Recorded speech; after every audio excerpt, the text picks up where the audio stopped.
கர்த்தருடைய பரிசுத்த நாமத்துக்கு மகிமை உண்டாவதாக. परमेश्वर के पवित्र नाम की स्तुति हो. இந்த நல்ல நாளுக்காய் நான் தேவனை அதிகமாக ஸ்தோத்திரிக்கிறேன். इस अच्छे दिन के लिए मैं परमेश्वर के नाम को धन्यवाद करता हूँ. ஒரு வருடத்திலே 52 அல்லது 53 வெள்ளிக்கிழமை இருக்கும். और एक साल पर हम देखते हैं कि 52 या 53 जो है शुक्रवार होता है. இந்த 2022 வருடத்திலே 52 வெள்ளிக்கிழமை இருக்கிறது. इस 2022वां साल पर 52 हम देखते हैं शुक्रवार होता है. அந்த 52 வெள்ளிக்கிழமையிலே இன்றொரு வெள்ளிக்கிழமை ஒரு விசேஷித்த வெள்ளிக்கிழமையாய் காணப்படுகிறது. उस 52 जो हम देखते हैं कि शुक्रवार में आज का जो शुक्रवार है वो विशेष शुक्रवार है. அது ஆங்கிலத்திலே குட் ஃப்ரைடே என்று அழைக்கிறார்கள். और वो इंग्लिश में गुड फ्राइडे कर कहते हैं.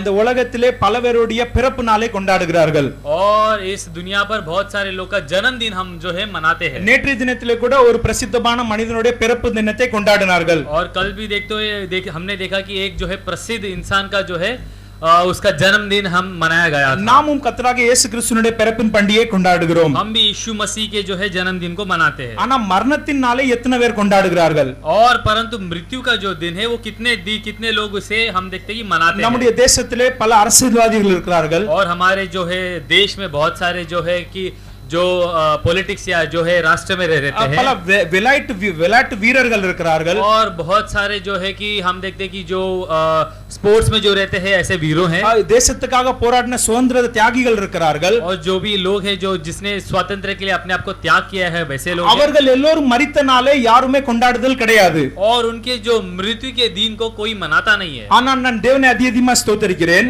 और मैं परमेश्वर को अधिक धन्यवाद देता हूं. நம்முடைய கர்த்தராகிய இயேசு கிறிஸ்து மரித்த இந்த நாளிலே और यीशु मसीह जो इस दिन जो मरा गया है இந்த வெள்ளிக்கிழமை குட் ஃப்ரைடே என்று அழைக்கப்படுகிறது. அதுக்காக நான் தேவனை ஸ்தோத்திரிக்கிறேன். ये शुक्रवार जो है ये अच्छा एक शुक्रवार करके कहा जाता है. इसलिए परमेश्वर के नाम சர்வ வல்லமையுள்ள தேவனாய் கர்த்தர் இன்றைக்கு அவர் மரித்தார். और सर्वशक्तिमान परमेश्वर आज जो है मृत्यु हुआ. இப்படிப்பட்ட ஒரு நாளிலே சரித்திரமானது படைக்கப்பட்டது. और ऐसे एक दिन पर हम देखते हैं कि एक इतिहास रचा गया है. அப்புறம் ஏன் நாம் துக்கமாக இருக்க வேண்டும்? और फिर क्यों हमें दुख रहना है? நிச்சயமாக இது ஒரு குட் ஃப்ரைடே தான். और ये निश्चित ये है कि एक अच्छा एक शुक्रवार है. நிச்சயமாக நாம் எல்லோரும் சந்தோஷமாக இருக்க வேண்டும். और निश्चय हम सब आनंदित रहना है. ஒரு தேசத்திலே இண்டிபெண்டன்ஸ் டே சுதந்திர தினம் என்று அழைப்பார்கள். और एक देश पर हम देखते हैं कि स्वतंत्र जो दिवस मनाया जाता है. பல கிறிஸ்துவ நாடுகளிலும் அந்த இண்டிபெண்டன்ஸ் டே கொண்டாடுகிறார்கள். और बहुत सारे जो मसीहा के जो देश में भी ये इंडिपेंडेंस डे स्वतंत्र दिवस मनाया जाता है. ஒரு வகையில பார்க்க போனால் நமக்கும் இது ஒரு சுதந்திர தினம் தான். और कुछ अगर हिसाब से अगर हम देखेंगे तो हमारे लिए भी एक स्वतंत्र दिवस எப்படி நமக்கு இது ஒரு சுதந்திர தினம்? और किस तरह ये दिवस है? இன்றைக்கு நம்முடைய கர்த்தராகிய இயேசு கிறிஸ்து आज हमारा परमेश्वर यीशु मसीह நம்முடைய பாவங்களிலிருந்து நமக்கு மீட்பு கொடுக்கும்படியாக और हमारे पाप से हमें छुटकारा देने के लिए கல்வாரி சிலுவையிலே தன்னுடைய ஜீவனை அவர் பலியாக கொடுத்தார். और हम देखते हैं कि कलवारी क्रूस पर अपने जीवन को उन्होंने बलिदान दिया. எனவே நாமும் இந்த நாளை ஒரு விடுதலை நாள் ஒரு சுதந்திர தினம் என்று அழைக்கலாம். इसलिए हम भी इसे एक स्वतंत्र दिन कर कह सकते हैं. இந்தியா தேசத்திலே கூட இதை குட் ஃப்ரைடே என்று அழைக்கிறார்கள். इंडिया में भी इसे एक अच्छा शुक्रवार करके कहा जाता है. இந்தியா தேசத்திலே அதிகமான கிறிஸ்தவர்கள் கிடையாது. इंडिया में इतने सारे मसीहा के लोग ஆனாலும் இதை குட் ஃப்ரைடே என்று மற்றவர்கள் அழைக்கும்போது மனதுக்கு சந்தோஷமாக காணப்படுகிறது. और इसे गुड फ्राइडे कर बाकी लोग जब कहते हैं तो इस मन को सोचकर आनंदित होता है. நேற்று தினத்திலே என்னுடைய ஆபீஸ்ல என்னுடைய மேனேஜர் போன் செய்தார். कल मेरे मैनेजर ने ऑफिस में कॉल நாங்கள் किया. ஒரு ஆஸ்திரேலியா கிளையண்ட்டுக்காக வேலை செய்து கொண்டிருக்கிறோம். हम एक ऑस्ट्रेलिया जो क्लाइंट के लिए काम करते हैं. அவர் சொன்னார் தம்பி குட் ஃப்ரைடே வருகிறது. और उन्होंने कहा कि हे भाई गुड फ्राइडे आ रहा है. வெள்ளிக்கிழமையில இருந்து செவ்வாய்க்கிழமை வரைக்கும் ஆஸ்திரேலியால லீவு தான். और जो है शुक्रवार से लेकर हम देखते हैं कि अगले जो है हफ्ते तक छुट्टी है. உனக்கும் छुट्टी வேணும்னா ஃப்ரைடேல இருந்து டியூஸ்டே 5 நாள் நீ லீவ் எடுத்துக்கோ. तुझे भी चाहिए तो तू 5 दिन की जो छुट्टी ले सकता है. பாருங்க கர்த்தராகிய இயேசு கிறிஸ்து மரித்ததனால எவ்வளவு பெரிய ஒரு சந்தோஷம். और देखो जो परमेश्वर यीशु मसीह जो मारा गया वो कितना बड़ा एक எத்தனை பேருக்கு அது லீவு கிடைக்கிறது. कितने लोग के लिए वो एक छुट्टी की दिन. எனவே நாம் இந்த நாளை ஒரு துக்கமான நாள் என்று எண்ணக்கூடாது. इसलिए इस जो दिन को है हम एक दुख का दिन करके नहीं मनाना है. இப்ப கர்த்தருடைய சில வார்த்தைகளை நாம் தியானிப்போமாக. परमेश्वर की कुछ वचन को हम ध्यान करेंगे. பொதுவாக ஒரு ஆள் மரிக்கும்போது நம்ம ஊர்ல பாக்குறோம் பலவர் மரித்தா முதல்ல ஒரு கேள்வி கேட்பாங்க. और अगर हम देखते हैं कि हमारे गांव में अगर कोई मरा तो सबसे पहले एक प्रश्न पूछते हैं. மரிக்கும்போது ஏதாவது சொல்லிட்டு செத்தாரா என்று கேட்பாங்க. और पूछते हैं कि अगर ये मरने के समय पे कुछ बोल के मरा है. எல்லோரும் இதை வந்து அனுபவப்பட்டிருப்பீர்கள். और देखो कि ये सब आप लोग देखा होगा. நம்முடைய தாத்தாவோ பாட்டியோ ஒரு ரொம்ப க்ளோஸான ரிலேட்டிவ் இருந்தா மரிக்கும்போது ஏதாவது சொன்னாங்களா அப்படின்னு நம்ம கண்டிப்பாக கேட்போம். और जब भी कोई भी हमारे जो रिलेटिव या कोई भी हमारे घर पे किसी की मृत्यु हुई तो हम कहते हैं कि वो मरते समय उन्होंने कुछ कहा या नहीं. நம்ம ஏன் இப்படி கேட்கிறோம் என்றால் क्यों हमें पूछते? மரிக்கிற மனிதன் பொய் சொல்ல மாட்டான். और जब वो इंसान जब मरता है तब वो झूठ नहीं மரிக்கும்போது சத்தியமான வசனங்களை தான் சொல்லிட்டு சாவான். और जब वो मृत्यु जब पाता है तब वो सत्य वचन को ही कहता है. சில முக்கியமான பொறுப்புகளை தான் மரிக்கிற மனிதன் கொடுத்துட்டு போவான். और कुछ है कि एक मृत्यु होते समय एक इंसान कुछ जो हम देखते हैं कि मुख्य की चीजें को देकर जाता है। இப்படிப்பட்ட ஒரு நாளிலே கிட்டத்தட்ட 2000 வருடத்துக்கு முன்பதாக ऐसे हम देखते हैं कि 2000 साल के पहले நம்முடைய கர்த்தராகிய இயேசு கிறிஸ்துவும் हमारे जो यीशु मसीह அவரும் சிலுவையிலே தன் மரிக்கிறதுக்கு முன்பதாக और वो हम देखते हैं कि क्रूस पर मरने के पहले 7 புனிதமான வார்த்தையை சொல்லிக்கொண்டு இந்த அவர் வந்து தன்னுடைய காரியத்தை நிறைவேற்றி கொண்டு வந்தார்। 7 जो है वचन और वाक्य को कहकर उन्होंने अपने जीवन दिया। முதலாவது வார்த்தையை நாம் பார்த்தோம்। पहले वचन को हम கர்த்தர் இயேசு கிறிஸ்து இந்த உலகத்திலே வாழ்ந்தபோது और यीशु मसीह जब इस दुनिया पर அவர் செய்த முதல் செய்தி என்ன? और जो वो किया हुआ पहले काम किया है அவர் சந்தேஷ் அதாவது அவர் சுசமாச்சார் கொடுத்த முதல் சந்தேஷம் उन्होंने किया हुआ पहले सुसमाचार संदेश क्या है? என்ன கொடுத்தாரு? क्या दिया? மனம் திரும்புங்கள் என்று அவர் சொன்னார்। मन फिराव कर कर कहा। அதே வசனத்தை கோட் பண்ணி சிலுவையிலே முதலாவது அவர் மன்னிப்பை பத்தி பேசுகிறார்। और इसको लेकर उन्होंने मतलब देखते कि क्रूस पर वो माफी के बारे में बात करते हैं। இரண்டாவது வார்த்தை दूसरा वचन இரண்டு கல்லர்கள் और दो जो चोर। இரண்டாவது வார்த்தை இரண்டு கல்லர்கள் दो दूसरा वचन दो चोरों के बारे में। இப்பொழுது மூன்றாவது வார்த்தைக்கு முன்பா கடந்து செல்வோமாக।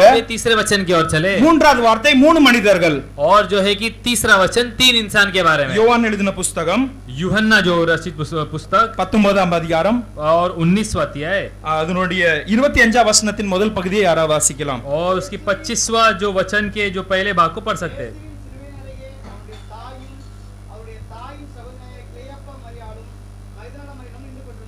தேவனுடைய பரிசுத்த நாமத்துக்கு மகிமை உண்டாதாக। परमेश्वर के पवित्र नाम को स्तुति हो। இப்பொழுது கொல்கத்தா மலையிலே கர்த்தராகிய இயேசு கிறிஸ்துவை சிலுவையிலே அறைந்திருக்கிறார்கள்। अब हम देखते हैं कि गोलगता नाम के जो है पर्वत पर वहां पे यीशु मसीह को क्रूस पर मारा गया। நாம் இந்த ஆலயத்திலே உட்கார்ந்து கொண்டிருக்கிறோம்। हम इस भवन पर बैठे। இது ஒரு வெயில் காலமாக காணப்படுகிறது। ये एक है कि एक गर्मी का समय है। நாம் சட்டைகளை அணிந்திருக்கிறோம்। हम देखो कि हमने पूरी जो कपड़े पहनी है। ஆனாலும் பாருங்க நமக்கு எவ்வளவு வேர்வை வந்து கொண்டிருக்கிறது। और देखो कितनी पसीना आ रही है। ஆனால் நம்முடைய கர்த்தராகிய இயேசு கிறிஸ்து और यीशु मसीह அவர் சிலுவையிலே ஒரு துணி கூட இல்லாம தொங்கிக் கொண்டிருக்கிறார்। और हम देखते कि क्रूस पर देखते कि वो एक कपड़े के बिना वहां पर लटक रहा है। அங்க மலையில ரொம்ப சூடாக காணப்படும்। वहां पर पर्वत पर बहुत गर्मी होती है। அங்க வந்து மரங்கள் கிடையாது।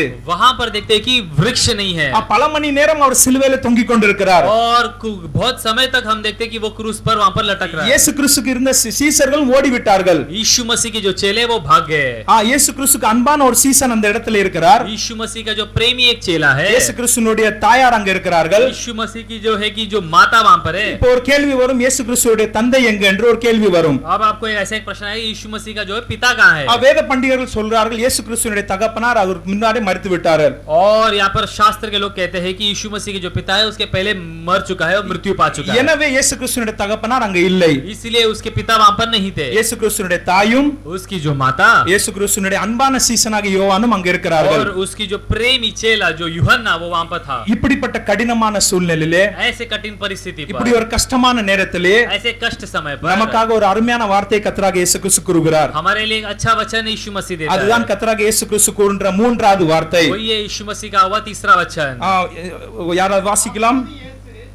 தம்முடைய தாயையும் அருக நின்ற தமக்கு அன்பாயிருந்த சீசனையும் கண்டு தம்முடைய தாயை நோக்கி, ஸ்திரீயே, அதோ உன் மகன் என்றார். பின்பு அந்த சீசனை நோக்கி, அதோ உன் தாய் என்றார். அந்த நேரம் முதல் அந்த சீசன் அவளை தன்னிடமாய் ஏற்றுக்கொண்டார்।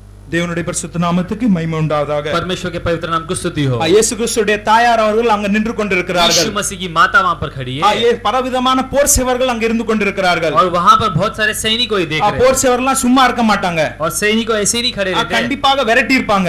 और वहां पर निश्चित भगाया होगा। இயேசு கிறிஸ்துவுடைய தாயார் அங்க இருக்கிறார்। यीशु मसीह की माता वहां है। அழவும் முடியாது, और रो भी नहीं सकते, ஒண்ணும் கத்தவும் முடியாது, चिल्ला भी नहीं सकते। ஏன்னா அப்படி சென்றா கண்டிப்பாக சேவர்கள் அடித்து விடுவார்கள், அது சும்மா இரு என்று சொல்வார்கள்। और वैसा रहेगा तो वहां पर वो सैनिक को मारेंगे, नहीं तो चुप बैठोगे। அப்படிப்பட்ட ஒரு परिस्थितिயிலே நம்முடைய தாயார் அவர்கள் காணப்படுகிறார்கள்। इस तरह की परिस्थिति के समय में हमारी यीशु मसीह की माता वहां पर रहती அந்த है। தாயாரை நோக்கி கர்த்தராகிய இயேசு கிறிஸ்து சொல்கிறார், उस माता को देखकर यीशु मसीह कहते हैं, அதோ உன் மகன், தன்னுடைய அன்பான சீசனை பார்த்து அதோ உன் மகன் என்று उस சொல்கிறார்। चेले को देखकर कहते हैं कि हे देख ये तेरी अपनी माता है। அன்பான சீசன் எடுத்து சொல்றார், அதோ உன் தாய்। प्रेमी चेले से कहता है हे देख तेरा जो है तेरी माता है। இந்த செய்தியினுடைய தலைப்பு நான் கொடுத்திருக்கிறேன், யாவரையும் நாம் கனப்படுத்த வேண்டும்।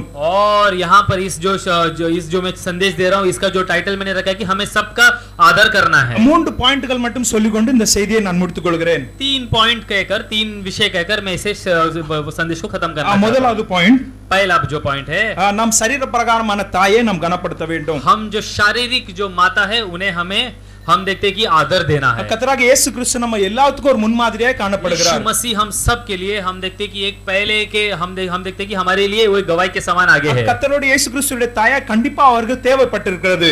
और निश्चय उन्हें भी एक माता की जरूरत थी। சின்ன பிள்ளையிலே அவரை வளர்க்கிறதுக்காக, और छोटे बच्चे में उन्हें बड़ा किया हुआ, அவங்களுக்கு சாப்பாடு கொடுக்கிறதுக்காக, खाना दिया हुआ, மொழியை பயிற்சி கொடுக்கிறதுக்காக, और वो है लैंग्वेज जो है जो भाषा सिखाने के लिए, சமைச்சு கொடுக்கிறதுக்காக, खाना बनाकर खिलाने के लिए, பலவிதமான காரியங்களுக்காக கர்த்தராகிய இயேசு கிறிஸ்து ஒரு தாயார் தேவைப்பட்டிருக்கிறது. और यीशु मसीह को उस तरह की वो माता वहां पर जरूरत पड़ी। நாம் எல்லோரும் அறிந்திருக்கிறோம், 12வது வயசிலே கர்த்தராகிய இயேசு கிறிஸ்து பல ஆசாரியர்கள் கூட தர்க்கம் பண்ணி கொண்டிருந்தார். और 12 जो साल पर हम देखते हैं कि यीशु मसीह बहुत सारे वहां पर जो हम देखते हैं कि जो वहां पर जो टीचर्स थे उनके साथ हम वाद विवाद कर रहे थे। அப்படி தர்க்கம் பண்ணதுக்கு ட்ரைனிங் கொடுத்தது யாரு? उस शिक्षक का जो है ट्रेनिंग दिया हुआ कौन है? கண்டிப்பாக அவருடைய தாயார் அவருக்கு உதவி செஞ்சிருப்பார்கள். उनके जो माता पिता ने उनको जो है कि वो उसके लिए मदद किया होगा। நாம் இந்த வாழ்க்கையை வாழ்ந்து கொண்டிருக்கிறோம். हम इस तरह की जिंदगी जी रहे हैं। நம்முடைய தாயார் இருக்காங்க, हमारी जो माता है நமக்கு சரீர பிரகாரமான ஆசீர்வாதமான வாழ்க்கையை நமக்கு வைச்சிருக்காங்க, நமக்கு போதிக்கிறாங்க. शारीरिक प्रकार के आशीष जो है रखा है। ஆனால் அதே சமயம் उसी समय நம்முடைய ஆவிக்குரிய வாழ்க்கையை நம்முடைய தாயார் அவர்கள் கவனிக்கிறார்கள். हमारी जो आत्मिक जीवन भी हमारी जो माता देखती है। ஒரு ஆவிக்குரிய வளர்ச்சி பெறுகிற ஒரு தாய் நமக்கு கண்டிப்பாக தேவை. और है कि एक आत्मिक जो है कि हमें बढ़त देने के लिए एक माता की जरूरत है। நாமும் கண்டிப்பாக நம்மளுடைய பெற்றோர்களை கனப்படுத்த வேண்டும். हम भी हमारी जो माता के हमें आदर देना है। கர்த்தர் இயேசு கிறிஸ்து இப்பொழுது மரிக்க போகிறார். यीशु मसीह मरने वाला है। அவருக்கு நல்லா தெரியும் என்னுடைய தாயார் அவர்கள் இப்ப தனியா இருப்பாங்க. उन्हें पता है कि अभी मेरी माता अकेली ஏன்னா होगी, அப்பா உயிரோடு இல்ல, क्योंकि पिताजी नहीं है। என்னுடைய தாயார் இனிமே தனியாக இருப்பாங்க. अब मेरी जो माता है अकेली होगी। அந்த தாயாருக்கு அவர் ஆதரவாக ஒரு சீசனை வைக்கிறார். और वो माता के लिए हम देखते हैं आदर करते हुए एक चेले को रखता है। இன்றைய தினத்தில் நாம் அறிவோம், நாம் நம்முடைய சரீர பிரகாரமான தாயை நாம் கனப்படுத்துறோமா? आज हमारी जो शारीरिक प्रकार की जो माता है क्या हम उनकी आदर करते हैं? உலகத்திலே மதர்ஸ் டே என்று சொல்வார்கள். इस दुनिया पर मदर्स डे कर कहते हैं। யாருக்கா தெரியுமா எப்ப மதர்ஸ் டேன்னு? और किसी को पता है कौन सा दिन है वो मदर्स डे? இன்றைய வருடத்திலே மதர்ஸ் டே எப்ப வரப்போ யாருக்கா தெரியுமா? इस साल में मदर्स डे जो माता के जो दिन है वो कौन सा आपको पता है? எல்லாரும் ஸ்டேட்டஸ் வைப்பாங்க, அப்ப கண்டிப்பா தெரிஞ்சிரும். जिस दिन सब स्टेटस रखेंगे उस दिन पता है होगा। உடனே ஸ்டேட்டஸ் வச்சோனே நம்மளும் கம்மி இல்ல, உடனே போய் நம்ம தாயை கட்டி பிடிச்சு ஒரு முத்தம் கொடுத்து செல்ஃபி எடுத்து ஸ்டேட்டஸ்ல அப்லோட் और हम பண்ணிடுறோம். भी जाकर हमारी माता को जाकर चुम्बन देते हैं और एक फोटो निकाल कर डालते हैं। அடுத்தவங்க 2 போட்டோ போட்டா நம்ம 4 போட்டோ போடுவோம். बाकी लोग 2 फोटो डालेंगे तो हम 4 फोटो डालते हैं। அந்த ஒரு தினம் தான் தாயார் தினமா? क्या वो एक ही दिन है क्या माता का இங்கே दिन है? உட்கார்ந்திருக்க அருமையான சகோதர சகோதரி நான் தாழ்மையுடன் கேட்டுக்கொள்கிறேன். यहाँ बैठे हुए भाई बहनों से मैं नम्रता से विनती करता அந்த हूँ, ஒரு தினம் மட்டும் தாயார் தினம் அல்ல, एक दिन नहीं है माता का दिन। வருடத்தின் 365 நாளும் நம் தாயாரை நாம் கனப்படுத்த और வேண்டும். साल के जो है 365 दिन हम देखते कि हमारी माता को आदर देना அந்த है। ஒரு நாள் மட்டும் கெட்டி பிடிக்கிறதும் எப்பா எங்க அம்மா அப்படின்னு கெட்டி பிடி முடுத்தம் கொடுத்து போட்டோ போடுறீங்க, சரிதான், தப்பு கிடையாது. और वो एक दिन जाकर माता को जाकर उनको माता के गले लगाना केवल वो जरूरत नहीं, நம்ம सारे साल करना है। நம்மை வளர்த்த தாயை, हमें जो बड़ा किया हमारी माता, நம்மை வழிநடத்தின தாயை, हमारे जो चलाए हुए हमारी जो माता, நமக்கு நம்மை படிப்பித்த தாயை हमारी जो शिक्षा देने वाली माता, கண்டிப்பாக நாம் கனப்படுத்த வேண்டும். निश्चय हमें उसका आदर देना है। நம்முடைய கர்த்தராகிய இயேசு கிறிஸ்து நமக்கு மாதிரியாக இருக்கிறார். यीशु मसीह हम देखते कि वहां पर है, उसके लिए हमारे लिए एक मतलब उदाहरण के समान அவர் है। பாருங்க, தெரியுது ஒரு இடம் காலியாக போகுது என்று அவர் அறிந்திருக்கிறார். और वो जानते हैं कि एक जो है एक जगह खाली हुई है। வீட்ல 2 பேர் தான் இருக்காங்க, தாயாரும் இயேசு கிறிஸ்துவும். घर पर 2 लोग हैं, यीशु मसीह और उनकी माता। அந்த இடம் இப்போ காலியா போகுது. अब उस जो है जगह खाली हो रहा है। உடனே கர்த்தராகிய இயேசு கிறிஸ்து அந்த இடத்துக்கு ஒரு ஆயத்தத்தை பண்ணுகிறார். ओ वहां पर यीशु मसीह उस जगह के लिए हम देखते हैं कि तैयारी करता है। அந்த அன்பான சீசனை பார்த்து उस சொல்கிறார், प्रेमी चेले से कहता है, இனிமே நீ என்னோட இடத்தை எடுத்துக்கொள். अब तू मेरे जगह ले ले। அந்த ஒரு சீசன் தான் அங்க இருக்கிறாரு. वो एक चेला ही है, மத்த எல்லாருமே ஓடி போயிட்டாங்க. सारे चेले भाग चुके। சில சீசர்கள் சபிச்சாங்க, कुछ चेले हम देखते कि वहां पर उनकी निंदा की है। ஆனால் இந்த சீசன் மாத்திரம் அங்க கர்த்தராகிய இயேசு கிறிஸ்துவினுடைய பாதத்தண்டில் நிற்கிறார். और केवल ये एक जो है कि चेला वहां पर यीशु मसीह के पद அந்த पर खड़ा சீசன் था। எடுத்து சொல்றார், என்னுடைய தாயாரை நீ பார்த்துக்கொள். उस चेले से उन्होंने कहा है कि ये ले मेरे माता को நம்முடைய संभाल ले। தாயார் அவர்கள் எவ்வளவு கடமைகள் நம்மளுக்காக செய்கிறாங்க. और हम देखते हैं कि हमारी जो माता हमारे लिए कितनी सारी जो काम करती है। காலையில எந்திரிச்ச உடனே சமையல், कितने सुबह उठते ही हमारे लिए खाना, மத்தியானம் சமையல், दोपहर को खाना। சில அம்மாமார்கள் வேலைக்கு போறாங்க, कुछ माता जो है कि वो काम को जाती है, சாயந்தரம் வந்து சமையல், शाम को आकर खाना परोसती है, அதுக்கப்புறம் பாத்திரம் கழுவுறது, उसके बाद बर्तन धोना, அதுக்கப்புறம் வீடெல்லாம் சரிப்படுத்தி அதுக்கப்புறம் படுக்கணும். उसके बाद घर वगैरह सब सही करना।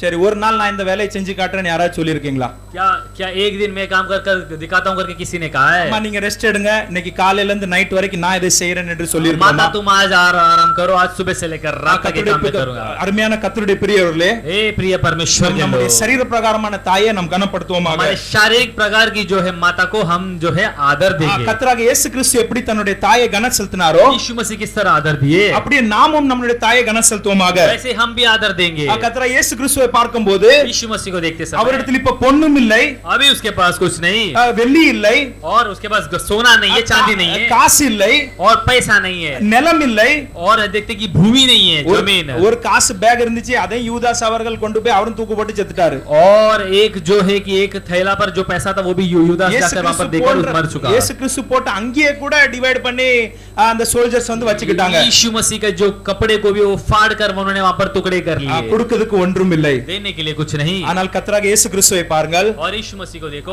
அன்பை தன்னுடைய தாயாருக்கு கொடுக்கிறார். और प्रेम को अपने माता को देता है। ஹல்லேலூயா. हालेलुया। அன்பை தன்னுடைய தாயாருக்கு கொடுக்கிறார். प्रेम को देता है। எப்படி அன்பை கொடுக்கிறார்? कैसे देता है? தன்னுடைய அன்பான சீசன் அன்பாகவே இருக்குவார், அவருக்கு முதலே தெரிஞ்சிருக்கிறது. और ये मेरा प्रेमी चेला वो प्रेमी होगा करके उन्हें पहले से पता எனவே அந்த அன்பான சீசனை பார்த்து है। इसलिए वो प्रेमी चेला को देखकर நீ வந்து என்னுடைய தாயாரை இனிமேலும் பார்த்துக்கொள், और तू मेरी माता को तू देख ले कर कर ஒரு இடம் காலியாகிறது, एक जगह खाली होता அந்த है, இடத்தை கர்த்தராகிய தேவன் பூர்த்தியாக்குகிறார். उस जगह को परमेश्वर भरता है। கிறிஸ்துவுக்குள் பிரியமானவர்களே, ए प्रिय मसीह के लोग, நீங்கள் கூட நினைத்து கொண்டிருக்கலாம், आप भी सोच सकते हैं இந்த இடம் காலியாகி விட்டது, ये जगह तो खाली இந்த है, இடத்தை யார் நிறைப்பார்? ये जगह कौन भरेगा? கவலைப்படாதீங்க, और भरो मत, चिंता கர்த்தராகிய मत இயேசு करो। கிறிஸ்து உங்களை நோக்கி சொல்கிறார், यीशु मसीह देखकर कहता है உங்களுக்காக ஒரு ஆறுதலின் இடத்தை அவர் ஆயத்தப்படுத்துகிறார். आपके लिए एक, हम देखते हैं कि आपके लिए एक जगह वो बना रहा है। தன்னுடைய சொந்த தாயாருக்கு அவர் ஒரு ஆயத்தத்தை பண்ணினார், अपनी खुद की माता के लिए उसने एक जगह तैयार किया। கண்டிப்பாக உங்களுக்காகவும் ஒரு ஆயத்தத்தை அவர் பண்ணுவார். आपके लिए भी जरूर करेगा। நீங்கள் துக்கமாக இருக்கலாம், दुख रेखा हो நீங்கள் सकते हो, வியாதியில இருக்கலாம், तुम है कि बीमारी पर हो सकते பல हो, விதமான கஷ்டத்துல நீங்கள் बहुत இருக்கலாம். सारे कष्ट पर हो सकते हो। அந்த நேரத்திலே கர்த்தராகிய இயேசு கிறிஸ்து அன்பை உங்களுக்கு கொடுக்கிறார். इस समय पर यीशु मसीह कहता है कि मैं प्रेम देता हूँ। எப்படி தன்னுடைய அன்பான சீசனை பார்த்து என்னுடைய தாயாரை இனிமேல் நீ பார்த்துக்கொள் என்று சொன்னாரோ, अपनी चेले को देखकर कहा कि हे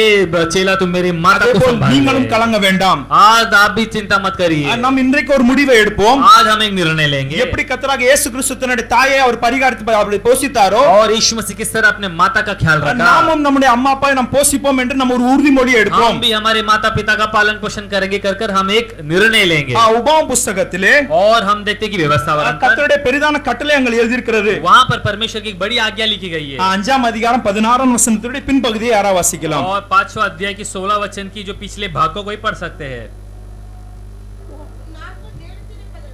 உன் நாட்கள் நீடித்திருப்பதற்கும் நீ நன்றாய் இருப்பதற்கும் உன் தேவனாய கர்த்தர் உனக்கு கட்டளையிட்டபடியே உன் தகப்பனையும் உன் தாயும் கனம் यहाँ पर लिखा பண்ணுவாயாக. कि अपने माता और अपनी पिता का आदर करना, जैसे कि तेरे परमेश्वर यहोवा ने तुझे आज्ञा दी है, जिससे जो देश तेरे परमेश्वर यहोवा तुझे देता है उसमें बहुत दिन तक रहने पाए, तू रहने पाए और तेरा भला हो।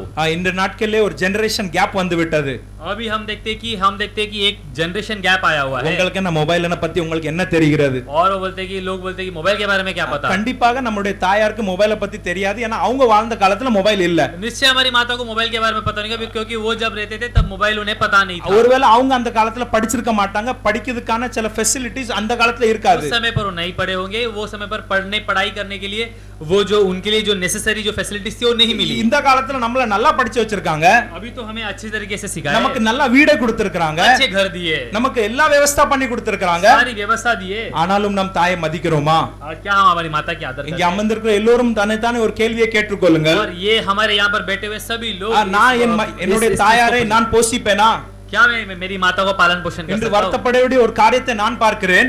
और ये एक ऐसा एक दुख भरा हुआ एक समय में देख रहा हूं। அரசாங்கமே சொல்லியிருக்கிறது ரிட்டையர்மென்ட் ஏஜ் 60 என்று அரசாங்கமே சொல்லியிருக்கிறது. और जो हम देखते हैं कि हम जो है कानून कहता है कि रिटायरमेंट का जो एज है वो 60 साल है। ஆனால் வேதனையான ஒரு காரியம் நான் பர்சனலா பார்த்தது 60 வயசுக்கு அப்புறம் கூட அம்மா அப்பா இன்னைக்கு வேலை செய்றாங்க. और हम देखते हैं कि 60 साल के बाद भी माता पिता अभी भी काम करते हैं। மனதுக்கு எவ்வளவு அது பாரமா, இது என்னையும் சேர்த்து தான் சொல்றேன். और मेरे को देखकर भी मुझे भी ये देखकर நம்முடைய தாய் தகப்பன் 60 வயசுக்கு அப்புறம் வேலை செய்யணுமா? हमारे माता पिता 7 साल के बाद கவர்மெண்டே சொல்லிட்டியா? और गवर्नमेंट ही कह दिया है 60 வயசுக்கு அப்புறம் வேலை செய்யாதீங்க 60 साल के बाद काम मत ஏன் 60 வயசுக்கு அப்புறம் வேலை செய்யக்கூடாது करो, क्यों मत करो 60 வயசுக்கு அப்புறம் நம்மளுடைய பலவீனம் அதாவது பாடி வீக் ஆகிவிடும் और हमारी जो शारीरिक जो है अपनी बलहीनता आती है பலவிதமான வியாதிகள் அதாவது இம்யூனிட்டி பவர் கம்மியாகிவிடும் और हमारी जो अंदर की जो शक्ति कमी होती எனவே அரசாங்கமே சொல்லிவிட்டது 60 வயசு 60 இஸ் ரிட்டையர்மென்ட் ஏஜ் है और इसलिए कानून कहता है कि 60 साल जो है वो तुम्हारी रिटायरमेंट की समय है ஆனாலும் வேதனையான காரியம் 60 வயசுக்கு அப்புறம் கூட சில அம்மாமார்கள் அப்பாமார்கள் தன்னுடைய பிள்ளைகள் நல்லா இருக்க வேண்டும் என்று வேலைக்கு போகிறாங்க और उसके बाद भी हम देखते हैं कि 60 साल होने के बाद भी अपने माता पिता கிறிஸ்துவுக்கு பிரியமானவர்களே இன்னைக்கு ஒரு முடிவு எடுங்கள் हे प्रिय मसीह के लोग आज एक निर्णय लो என்னுடைய அப்பாவையும் என்னுடைய அம்மாவும் நான் 60 வயசுக்கு அப்புறம் வேலைக்கு போக விட மாட்டேன் और मेरे माता या मेरे पिता को मैं 60 साल के बाद उनको काम के लिए मैं नहीं நான் भेजूंगा அவர்களை பரிமாறிப்பேன் அவர்களை போஷிப்பேன் और मैं उनकी पालन पोषण அவருடைய करूंगा வயதான காலத்திலே நான் அவரோடு கூட இருப்பேன் और उनके अंत समय तक मैं उनके साथ रहूंगा அந்த வாசித்த வசனத்துடைய பின்பகுதியை யாராவது வாசிக்கலாம் அந்த और उसके- மூன்றாவது வசனத்தினுடைய 26வது வசனத்துடைய பின்பகுதியை उस வாசிக்கலாம் वचन के जो पिछले भाग को पढ़ सकते हैं அதுக்கப்புறம் அவர் கொண்டு போவாரு வீட்டுக்கு கொண்டு போவாரு யோவான் எழுதின சுவிசேஷம் 19ஆம் அதிகாரம் 25ஆம் வசனத்தை வாசிக்கலாம் यूहन्ना 19 25वां अध्याय के 27 27வது வசனம் சாரி 27 वचन को पढ़े பின்பு அந்த சீசனை நோக்கி அதோ உன் தாய் என்றார் அந்நேரம் முதல் அந்த சீசன் அவனை தன்னிடமாய் ஏற்றுக்கொண்டான் அந்த சீசன் தன்னுடைய ஏற்றுக்கொண்டான் उसके बाद हम देखते हैं कि वो शीशन ने उसे अपनी माता मान ली எனக்காக யாராவது இங்கிலீஷ்ல வாசிச்சா நல்லா இருக்கும் मेरे लिए कोई इंग्लिश में पढ़ सकते हैं அதே வசனம் 27 வசனம் मैं இங்கிலீஷ்ல पढ़ता யாராவது हूं, வாசிங்க हाँ मैं पढ़ता हूँ then he said to his disciple behold your mother and from that hour the disciple took her to his own home இங்கிலீஷ்ல வீட்டுக்கு கொண்டு போனான் என்று எழுதியிருக்கிறது ये अंग्रेजी पर लिखा गया कि वो अपने घर ले चला ஹிந்தில எழுதியிருக்கிறது வீட்டுக்கு கொண்டு போனான் என்று எழுதியிருக்கிறது और हम देखते हैं कि हिंदी में पर लिखा गया है कि वो अपने घर ले தமிழ்ல ஏற்றுக்கொண்டான் மட்டும் எழுதியிருக்கிறது और तमिल में लिखा गया कि उसे ग्रहण कर लिया இந்த காலத்திலே आज के समय पर யாராவது மரித்தா நம்ம சிமெட்ரி கூட போகிறது இல்ல कोई मर गया तो हम सिमेट्री भी नहीं जाते ஒரு ஆறுதலான நாள் வார்த்தை கூட சொல்கிறது இல்ல कब्रिस्तान जाकर चार उनको हम देख अच्छे शब्द भी नहीं कहते நான் இந்த சீசனை பாருங்க अभी देखो இயேசு கிறிஸ்து சொன்ன உடனே यीशु मसीह कहते ही ஒரு மறுப்பும் பேசாம ये चेला कोई भी बोला नहीं कुछ தன்னுடைய बोला नहीं வீட்டுக்கே அவர் கொண்டு போய் விட்டார் अपने घर ले चला சயின்டிஸ்ட் சொல்றாங்க 11 இயர்ஸ் அதாவது இயேசு கிறிஸ்து மரித்த பிறகு மரியம் அம்மா ஒரு 11 வருஷம் வாழ்ந்திருக்காங்க और यीशु मसीह मरने के बाद मरियम माता है जो 11 साल वो जी कर हम देखते हैं அன்றைக்கு கொடுத்த ஒரே கட்டளை தான் என்னுடைய அம்மா பாத்துக்கொள் और वो दिया हुआ एक ही आज्ञा है मेरी माता को யோவான் சீசகன் வந்து 11 வருஷம் இயேசு கிறிஸ்துடைய தாயாரை போஷித்தார் और 11 साल तक यूहन्ना ने अपने यीशु मसीह की माता को எனவே संभाला நாம் இன்றைக்கு ஒரு முடிவை எடுப்போம் इसलिए हम आज एक हम निर्णय நாம் लेंगे நம்முடைய சரீர பிரகாரமான இந்த உலக பிரகாரமான தாயை தகப்பனை நாம் கனப்படுத்துவோம் हम हमारी शारीरिक जो प्रकार की जो माता उनकी हम माता पिता उनकी हम देखभाल करेंगे उनका ध्यान रखेंगे இரண்டாவது பாயிண்ட் और दूसरी जो पॉइंट நாம் है நம்முடைய ஆவிக்குரிய தாயாரை நாம் வந்து கனப்படுத்துவோம் हमारी जो है आत्मिक माता की हम आदर करना है நமக்கு ஆவிக்குரிய தகப்பன் யாரு हमारी जो आत्मिक पिता कौन है நம்ம அடிக்கடி சொல்லுவோம் நமக்கு ஆவிக்குரிய தகப்பன் யாரு आत्मिक पिता कौन है சிலவர் வந்து பாஸ்டரியாவை என்னுடைய ஆவிக்குரிய தகப்பன் என்று कोई சொல்வார்கள் लोग कहते हैं कि पास्टर या मेरे आत्मिक पिता है சிலவர் வந்து அவங்க பெரியப்பா சித்தப்பா வந்து என்னுடைய ஆவிக்குரிய தகப்பன் என்று कोई लोग சொல்லுவாங்க कहते हैं कि मेरे जो है मेरे जो चितपा है जो मेरे जो रिश्तेदार है वो लोग मेरे आत्मिक அந்த पिता है। ஆவிக்குரிய தகப்பன் நம்முடைய ஆவிக்குரிய வழியிலே வழிநடத்துகிறார் எனவே அவருடைய ஆவிக்குரிய தகப்பன் என்று நாம் சொல்லுகிறோம் क्योंकि वो जो इंसान उन्हें आत्मिक तौर से चलाता है इसलिए वो है आत्मिक पिता का அப்படின்னா ஆவிக்குரிய தாயார் யாரு अगर वैसा होगा तो आत्मिक माता कौन है என் சித்தப்பா பையன் ஒரு நாள் என்கிட்ட ஒரு கேள்வியை கேட்டான் और मेरे चाचा का लड़का ने पूछा அண்ணா இந்த சர்ச்சை பொம்பளை ஸ்திரீ எதுக்கு பொம்பளைன்னு எதுக்கு சொல்றாங்க சர்ச்சை इस जो है कलीशा को एक नारी की ओर से इसे क्यों तोला जाता है அடிக்கடி நம்ம சர்ச்சை வந்து அது ஸ்திரீக்கு அது கம்பேர் பண்ணப்படுகிறது எதுக்கு என்று ஒரு நாள் क्यों கேட்டான் हम देखते हैं कि ये जो है जो कलीशा को एक स्त्री के लिए की ओर से इसे कंपेयर किया जाता है அப்பொழுது அவனுக்கு நான் பதில் சொன்னேன் तब मैंने उससे कहा ஒரு கல்யாணம் நடந்து கொண்டு ஒரு வைத்துக் கொள்வோம் अगर समझो कि वहां पर एक समझो एक शादी हो रही है மணவாளன் வர போகிறார் என்று வைத்துக் கொள்வோம் दूल्हा आने वाला है மணவாட்டி அதாவது என்ன அருமையாக அவங்க வந்து மேக்கப் வந்து போடுவாங்க और देखो कि कितनी भी अच्छी रीति से हम दुल्हन उसकी சில तैयार நேரம் करते 6 மணி நேரம் கூட மேக்கப் போடுவாங்க हैं। कोई कोई समय 6 घंटा तक मेकअप करती है ஏன்னா அந்த திருமணம் வந்து வாழ்க்கையில ஒரு வாட்டி தான் நடக்க போகிறது क्योंकि वो जो है शादी पूरे जिंदगी पे एक ही बार होने वाली है। இங்க இருக்கிற லேடிஸ்ட நான் ஒரு கேள்வி கேட்கேன் यहाँ के लेडीज मार्कोल को मैं पूछता உங்க हूँ வாழ்க்கையில நீங்க அதிக நேரம் போட்ட மேக்கப் உடைய நாள் எந்த நாள் और कौन से दिन तक है कि तुम अपने जिंदगी में अच्छा मेकअप அது किए हो கண்டிப்பா உங்களுடைய கல்யாண நாளா தான் இருக்கும் वो निश्चय तुम्हारा शादी का दिन होगा கரெக்ட் தானே உங்களுடைய கல்யாண நாள்ல தான் நீங்க ரொம்ப மேக்கப் பண்ணி அலங்காரமா வச்சு நல்லா அலங்காரம் பண்ணிருப்பீங்க. और शादी के दिन ही तुमने अपना अलंकार किया होगा, अच्छी रीति से अपने आप को सजाया होगा. நம்ம ரெண்டு கை பத்தாதுன்னு இன்னும் ரெண்டு பேரை கூப்பிட்டு என் தலையை பாரு என் கையை பாருன்னு அது ரெண்டு பேரை கூப்பிடுவோம். और 2-3-4 लोग को बुलाकर मेरे को उसके लिए तैयार அப்ப करो என்ன करके कहते. தம்பிட்ட சொன்னேன், तब मेरे भाई से कहा எப்படி ஒரு மனவாட்டியை நம்ம ஆயத்தப்படுகிறோமோ इस तरह एक दुल्हन की तैयारी करते हैं, அதே மாதிரி தான் திருச்சபை வந்து ஒரு மனவாட்டி. और इस तरह जो है कलीसिया एक दुल्हन है. இந்த மனவாட்டியாகிய திருச்சபை எப்படி கர்த்தராகிய இயேசு கிறிஸ்து ஆயத்தப்படுகிறதோ और जिस तरह परमेश्वर यीशु मसीह के लिए वो तैयार होती है, நாமும் நம்முடைய பாவங்கள் எல்லாம் கழுவி விட்டு விட்டு हम अपने पापों को सारे சர்வ छोड़कर வல்லமுள்ள தேவனாய் கர்த்தருடைய வருகையை நோக்கி நாம் காத்திருப்போம். सर्वशक्तिमान परमेश्वर की आगमन को देखकर हम तो ताककर चलेंगे. எனவே தான் இது ஒரு ஆவிக்குரிய தாய் என்று அழைக்கப்படுகிறது என்று அவன் इसलिए சொன்னேன். हम देखते हैं कि इसे एक आत्मिक माता कर कहा. நம்ம எல்லோருக்கும் ஒரு அருமையான திருச்சபை கொடுக்கப்பட்டிருக்கிறது. सबके लिए एक अच्छा कलीसिया दिया गया நம்முடைய है, அருமையான அப்போஸ்தலன் லாசரையா மூலமாக இந்த அருமையான திருச்சபை ஏற்படுத்தப்பட்டது. और अपने लाजरिया के द्वारा इस जो कलीसिया दी गई है, அவர்கள் விட்டு சென்ற ஊழியத்தை ஊழியர்கள் இப்பொழுது சேர்ந்து அவர்கள் செய்கிறார்கள். और उन्हें जो सेवका छोड़ के गए वो सब सेवकों मिलकर कर रहे हैं. இந்த அருமையான ஆவிக்குரிய தாய்க்கா நான் தேவனுக்கு நன்றி செலுத்துகிறேன். इस जो आत्मिक माता के लिए मैं परमेश्वर को धन्यवाद देता हूं. தலைமையாக போதத்திலே நாம் எல்லோரும் நடப்போமாக. और पर जो भी इसकी जो हमें प्रचार दिया गया उसके अनुसार चलेंगे. இன்னைக்கு பல பேர் பலவிதமான குறைகளை சொல்லலாம். आज बहुत सारे लोग अलग अलग तरीके की जो है कि இந்த निंदा करते சர்ச்சில हैं. வந்து கன்ஸ்ட்ரக்ஷன் சரியா இல்ல, ये चर्च में सही तरह की कंस्ट्रक्शन இந்த नहीं है, சர்ச்சில ஏசி இல்ல, ये चर्च में एसी नहीं है, இந்த சர்ச்சில சரியான மியூசிக் சிஸ்டம் இல்ல, चर्च में म्यूजिक सिस्टम नहीं है, இந்த சர்ச்சில சரியா உட்கார்றது சேர் இல்ல. और उनका बैठने के लिए बरोबर चेयर இந்த नहीं குறைகளை தான் சர்ச்சில வந்து பார்க்கறாங்க. है. यही कमियां चर्च में आ रहा ஆனால் ஒரு है. சர்ச்சில பார்க்க வேண்டிய காரியம் एक என்னவென்றால் कलीसिया पर देखने का चीज क्या है? சர்வ வல்லமையுள்ள தேவன் அந்த சர்ச்சில இருக்கிறாரா இதை தான் நாம் பார்க்க வேண்டும். सर्वशक्तिमान परमेश्वर वहां निवास करता है या नहीं? ஹalleluya. हालेलुया. நம்முடைய திருச்சபையில சர்வ வல்லமையுள்ள தேவன் இருக்கிறார். और हमारे कलीसिया पर सर्वशक्तिमान परमेश्वर நாம் निवास வார करता வாரம் है. சண்டே ஆராதனை செய்கிறோம். हर हफ्ता हम वहां पर आराधना करते हैं, ஆவியானவராகிய தேவன் நம்ம மத்தியில அசைவாடி கொண்டிருக்கிறார். और आत्मिक पिता यहाँ पर हम देखते हैं कि मंडराता है. அதே தான் பார்க்கணும் ஒழிய இது சரியில்லை அது சரியில்லை இதுல வந்து ஃபோக்கஸ் பண்ண வேண்டிய அவசியம் वो கிடையாது. देखना है, वो छोड़कर ये है या वो नहीं है कर वो उस पे के पीछे नहीं रहना है. அதனாலே நாம் நம்முடைய ஆவிக்குரிய தாயாரை நாம் கனப்படுத்துவோமாக. इसलिए हम अपने आत्मिक माता की जो आदर कर रहे இந்த हैं, ஆவிக்குரிய தாயாக இந்த திருச்சபை நாம் கனப்படுத்துவோமாக. हमारी आत्मिक माता इस कलीसिया को हम आदर करेंगे. தலைமையை இறக்குறதுக்கு ஒரு 2 மாசம் முன்னாடி எங்களுடைய அப்பா அம்மாவும் ஐயாவை மீட் பண்ண போயிருந்தாங்க. और जब हम देखते हैं कि अय्या मरने के 2 महीने पहले, 2 हफ्ते या 2 महीना 2 महीने पहले मेरे माता पिता उनसे मिलने गए. அப்பொழுது ஐயா அவர்கள் வந்து அப்பா அம்மாட்ட கேட்டாங்க நீங்க எப்படி இருக்கீங்க ஐயா எல்லாம் நல்லா விசாரிச்சாங்க. अय्या ने भी पूछा कि तुम कैसे हो, सब कुछ सही, उनका ख्याल पूछा. அப்ப ஐயா சொன்னாங்க சாமுவேல் அங்க மும்பைல இருக்கான் அவன் எப்படி இருக்கான் அப்படின்னு கேட்டாங்க. और अय्या ने पूछा कि सामुएल वहां पर है, वो कैसा है कर அப்ப पूछा. ஐயா சொன்னாங்க அப்பா சொன்னாங்க காலேஜ் போவான் சாயந்தரம் வேலைக்கு போவான் நைட்டு சர்ச்சில் போய் படுத்துருவான் அவன் சர்ச்சில் சாப்பிட்டு படுத்துக்குவான். और उन्होंने कहा कि वो सुबह वहां पर देखते हैं कि कॉलेज जाता है, उसके बाद काम किया था. எனக்காக ஐயா கடைசியாக வார்த்தை என்ன சொன்னாங்கன்னா मेरे को अय्या ने क्या कहा, சர்ச் அவனுக்கு தாய் வீடு. और हम वो बोले कि कलीसिया उसके लिए माता का घर है. தாய் வீட்டுல ஒரு நாள் அவனுக்கு ஒரு குறையும் வராது என்று ஐயா சொல்லி அவர்கள் தன்னுடைய ஜீவனை விட்டார்கள். और हम देखते हैं कि उन्होंने ये कहा कि इसके माता के घर पर उसकी कोई कमी नहीं कर कहकर उन्हें जीवन दिया. நிச்சயமாக இது ஒரு தாய் வீடு தான். निश्चय एक माता की घर है. நமக்கு துக்கம் வரும்போது நம்ம எங்க போகிறோம்? हमें दुख आता है तो हम कहां जाते हैं? நமக்கு கன்ஃபியூஷன் ஆகும்போது நம்ம எங்க போகிறோம்? हमें अगर कभी भी कोई कंफ्यूजन होती தாய் है வீடாகிய இந்த கலேஷா இந்த சர்ச்சிலே தான் நம்ம வருகிறோம். और हम देखते हैं कि यहाँ पर इस तरह का जो है माता का जो घर ये कलीसिया पर आते हैं. அருமையாக கொடுக்கப்பட்ட பாஸ்டர் இடத்துல நம்ம நம்முடைய துக்கங்களை சொல்கிறோம். हम हमारे पास्टर जी के पास आकर हमारी जो दुख நமக்காக அவர்கள் ஜெபம் பண்ணுகிறார்கள். हमारे लिए वे प्रार्थना करते हैं. உடனே அதுல இருந்து நமக்கு விடுதலை ஆகிறது. और तुरंत हमें छुटकारा मिलती है. ஆலயத்துக்கு வருவோம். और हम भवन पर आते हैं. ஊழியங்களை நாம் கலந்து கொள்வோம். और हम देखते हैं कि यहाँ पर सेवकाई पर हम இந்த ஆவிக்குரிய தாயை நாம் கனப்படுத்துவோமாக. इस हम देखते हैं कि आत्मिक माता को हम आदर करते हैं. கடைசியாக மூன்றாவது காரியம் और अंत में तीसरा நம்முடைய சர்வ வல்லமையுள்ள தேவனை நாம் கனப்படுத்துவோமாக. सर्वशक्तिमान परमेश्वर की आदर करें. அதே வசனம் 27வது வசனத்தை வாசிக்கலாம். और 27 वचन को पढ़े. பின்பு அந்த சீசனை நோக்கி அதோ உன் தாய் என்றார்.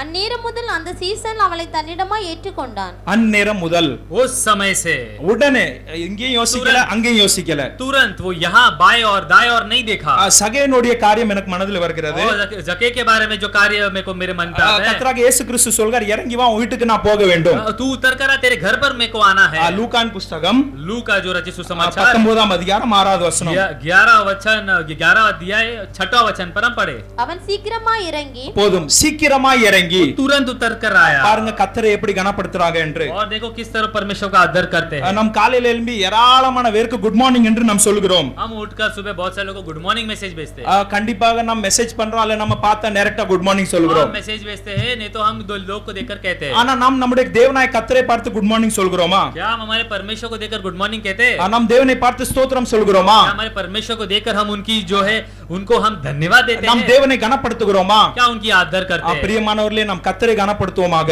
और हे प्रियो परमेश्वर की आदर करें கர்த்தரை நாம் எப்படி கனப்படுத்த முடியும் कैसे परमेश्वर की आदर करें கர்த்தருடைய ஆலயத்துக்கு வருவோம் परमेश्वर की भवन आएंगे கர்த்தருடைய ஆராதனையில கலந்து கொள்வோம் उनकी आराधना पे हम आए रहेंगे அவருக்கு தசம்பாவம் கொடுப்போம் और दशांशा देंगे காணிக்கையை செலுத்துவோம் भेंट देंगे ஆவிக்குரியவர்களை கொண்டு வருவோம் और जो है कि आत्मिक चीजों को ले आए புது புது புது புது மக்களை நாம் சர்ச்சுக்கு கொண்டு வருவோம் नए नए लोगों को कलीसिया पर ले आए இப்படிப்பட்ட நன்மையான காரியங்களை நாம் செய்வோமாக इस तरह की जो भलाई की कार्य करे கர்த்தராக இயேசு கிறிஸ்து சிலுவையிலே சொன்ன இந்த மூன்றாவது வார்த்தைக்கு நான் தேவனுக்கு நன்றி செலுத்துகிறேன் परमेश्वर यीशु मसीह इस जो तीसरा वचन जो क्रूस पर कहा है उसके लिए परमेश्वर को धन्यवाद அந்த देता हूं தாயாருக்கு கர்த்தராகிய தேவன் ஒரு ஏற்பாடை செய்கிறார் उस माता के लिए परमेश्वर हम देखते हैं कि एक तैयार करते हैं அதுதான் நாம் முதலாவது பார்த்தோம் நம்முடைய சரீர பிரகாரமான தாயை நாம் கனப்படுத்த வேண்டும் और यही हम देखते हैं कि हमारे शारीरिक माता की आदर करना है அதுக்கப்புறம் தன்னுடைய சீசனை பார்த்து சொல்கிறார் और चेले को देखकर कहता அதோ है உன் தாய் என்று சொல்கிறார் ये तेरी जो माता है। திருச்சபை அவர் கையிலே ஒப்பு கொடுக்கப்படுகிறது और जो है कलीसिया उनके हाथों पर सौंपा जाता है நமக்கும் இந்த அருமையான புதிய